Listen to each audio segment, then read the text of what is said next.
अरू परपुरुष बिसौँ दिन एउटा होटलमा बसेर बन्धक जस्तो बनेर, अब यहाँ त के भने ह्युमन ट्राफिकिङको पनि कुरा छ।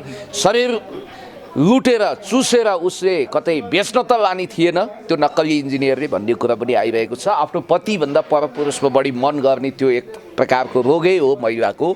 र पतिलाई धोकामा राखेर परपुरुषको अङ्गालोमा लट्ठिनु र एक प्रकारले विषकन्या जस्तै देखिनु स्मिताको ठुलो गल्ती हो। तर त्यो 20% मात्रै हो। 80% गल्ती भनेको अर्काकी पत्नी ताक्ने, अर्काको घर भाड्ने।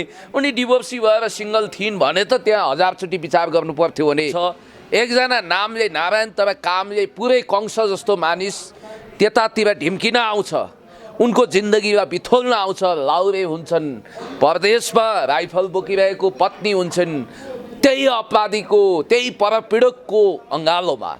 र एक हिसाबले भन्नुपर्दा लाउरे राहुलको जीवन भत्ताभुङ्ग हुन्छ। त्यति राम्रो हेर्दा पनि सुकुमार राजकुमार जस्तो लाउरेलाई छोडेर त्यो पोल्दा पोल्दै उम्किएको जस्तो, न रूपको अनुहार न दनुहार कुन्नी के जाति भने जस्तो त्यो खालको नक्कली इन्जिनियर हिन्दी भाषी जनकपुरतिर घर बताए पनि चेलीबेटी बेचबिखनमा लागेको हो कि भनेर आशंका गरिएको एक। अब यो कुरा यस्तो हो जस्तो तपाईले सङ्केत गरेको, तिनी गोर्खामा जन्मिएर इन्डियन लाउरे भएर आफ्नी पत्नीको सुखको लागि खुसीको लागि आफ्नो सारा जीवनका खुसीहरू लुटाउने, तिनी निर्दोष अत्यन्तै ह्यान्डसम इमान्दार र जीवित देवता भनेर पनि कतिपयले भनेका छन्। र विशाल हृदय तिनै राहुल गुरुङको सायद तपाईले प्रसङ्ग ल्याउनुभयो। र राहुल गुरुङको जीवनमा ठुलो डढेलो लाग्यो, सर्वनाश भयो, उनी हुनामी भयो। वा त खरानीबाट उठ्ने ग्रिक मिथकको फिनिक्स पंक्षी जस्तै जिन्दगी लिएर अगाडि बढिरहनु भएको छ, आत्तिनु भएको छैन र हिजो पनि मात्तिनु भएन। आजभन्दा 5 वर्ष अगाडि उहाँको जीवनको एउटा रोमान्टिक मायाप्रीतिपूर्ण पटकथा रचिन्छ। उहाँको जीवनमा स्मिता आउँछिन्। स्मिता त्यतिखेर लामा थिइन्, बडो रूपकी रानी, सौन्दर्यकी खानी। अनि त्यसपछि मिजासिल स्वभावकी दार्जिलिङे नेपाली चेली, नेपाली मुल्की। अब सिटिजनसिपको हिसाबले त भारतीय भए पनि नेपाली मुल्की चेली जसले राहुलको मनमा अड्डा जमाउँछिन् र दुईटाको बिचमा गहिरो मायाप्रीति भइसकेपछि झ्याइ झ्याइ बाजा बजाएर, नौमती पञ्चेबाजा बजाएर, जन्ते बाघको ढालेर, भोज भत्तेरका साथ, बडो अदबका साथ विवाह हुन्छ र उनीहरूको जीवन एकदम हाँसी खुसी थियो। अब आफ्नो काम त गरिरहनु पर्यो। अब श्रीमतीको अङ्गालोमा सधैँ बेरिएर पुगेन। उनीहरूको प्रेमको निशानीको रूपमा एउटै फुल जस्तै कलिली नानीले पनि जन्म लिइन्। त्यसपछि लाउरे महोदय राइफल बोक्दै लडाइँको मोर्चामा खटिन उता जानुभयो र त्यसपछि सुरु हुन्छ एउटा दुर्दान्त पतनको कथा र एकदमै वियोगान्त प्रेमको कथा। तपाईले यसमा विलियम शेक्सपियरको नाटक मर्चेन्ट अफ भेनिसको पात्र साइलक भन्दा पनि खुङ्खार खालको अपराधी त्यहाँ प्रवेश हो भनेर इन्टरप्रिटेसन पनि गर्न सक्नुहुन्छ। र त्यसो भइसकेपछि त्यो कथाले रोमाञ्चक र खतरनाक मोड लिन्छ। एकजना नामले नारायण तर कामले पुरै कंस जस्तो मानिस त्यतातिर ढिम्किन आउँछ, उनको जिन्दगीमा बिथोल्न आउँछ। लाउरे हुन्छन्, परदेशमा राइफल बोकिरहेको पत्नी हुन्छन्, त्यही अपराधीको त्यही परपीडकको अङ्गालोमा। र एक हिसाबले भन्नुपर्दा लाउरे राहुलको जीवन भत्ताभुङ्ग हुन्छ। त्यति राम्रो हेर्दा पनि सुकुमार राजकुमार जस्तो लाउरेलाई छोडेर त्यो पोल्दा पोल्दै उम्किएको जस्तो, न रूपको अनुहार न दनुहार कुन्नी के जाति भने जस्तो त्यो खालको नक्कली इन्जिनियर हिन्दी भाषी जनकपुरतिर घर बताए पनि चेलीबेटी बेचबिखनमा लागेको हो कि भनेर आशंका गरिएको एक खतरनाक जाइन्ट किलर पनि भन्छु म उसलाई, भावनाको किलरै हो। त्यसको मोह पासमा उनी बाँधिन्छन् तनहुमा। बडो शानका साथ लाउरेको पैसामा राम्रोसँग बसेकी, मोजै गरेकी उनकी पत्नी स्मिता बिस्तारै बिस्तारै बिस्तारै मोहनी मन्त्रमा लट्ठ भए जस्तै अनि त्यहाँ उसँग आबद्ध हुन्छन्। उसले काठमाडौँ ल्याउँछ, गौशालाको होटेलमा राख्छ र एकजना हाम्रा पत्रकार मित्र हुनुहुन्छ सन्तोष देउजाजी, उहाँले थाहा पाउनुहुन्छ र उहाँको टिम मेम्बरसहित त्यहाँ अगाडि जानुहुन्छ र अपरेसन सक्सेस हुन्छ। प्रहरी मार्फत त्यहाँ छापा हानिन्छ र त्यो नक्कली इन्जिनियर, सोकल्ड इन्जिनियर जसले वास्तवमा स्मिता र हाम्रो राहुल बाबुको जिन्दगीमा डडेलो लगाएको छ, त्यो अपराधीलाई प्रहरीले करापझाप बनाउँछ। अहिले इन्भेस्टिगेसनको लागि अनुसन्धानको लागि राखिएको छ। ह्युमन ट्राफिकिङ शरीर बन्धक यतिसम्म कि कोठामा कैद गरेर राख्ने, कतै हलचल गर्न नदिने, अनि त्यसपछि उनको जिन्दगी नै बर्बाद पारेको छ। त्यो अपराधीलाई उसको अपराध अनुसार कडाभन्दा कडा कारबाही गर्नुपर्छ भनेर मैले स्पष्ट मान्यता राखेको छु। जुन स्मिताको कुरा सुन्दा, राहुलको श्रीमतीको कुरा सुन्दाखेरि त उहाँहरूको मिल्यो मतमैमा आउनुभएको, होटलमा बस्नुभएको, त्यसै गरी उहाँले लाएको गहना बेचेर, मोबाइल बेचेर खर्च नहुँदा दुवैजना बसेको कुरा पनि आइरहेको छ नि त। होइन, त्यो मिलीभगत जस्तो देखिए पनि एउटा कुरा त यो टोल्स्टोयको अन्ना करेनिया सिन्ड्रोम भन्छ। आफ्नो पतिभन्दा परपुरुषमा बढी मन गर्ने त्यो एक प्रकारको रोगै हो महिलाको।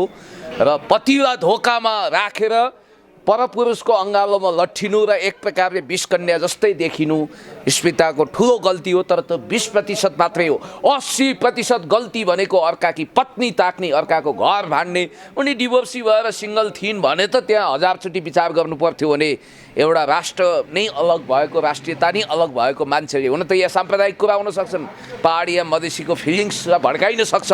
कुरा त्यो होइन। अपराधी भनेको अपराधी हो। अपराधी कसैको दाइ हुँदैन, भाइ हुँदैन, दिदी हुँदैन, बहिनी हुँदैन। अपराधीको कुनै भाषा हुँदैन, भेष हुँदैन, देश हुँदैन, राष्ट्र हुँदैन। त्यसकारण अपराधी भनेको अपराधी होस् है। सही ढङ्गले कानुनी कारबाही गर्नुपर्छ। इन्साफको लडाइँ हो यो।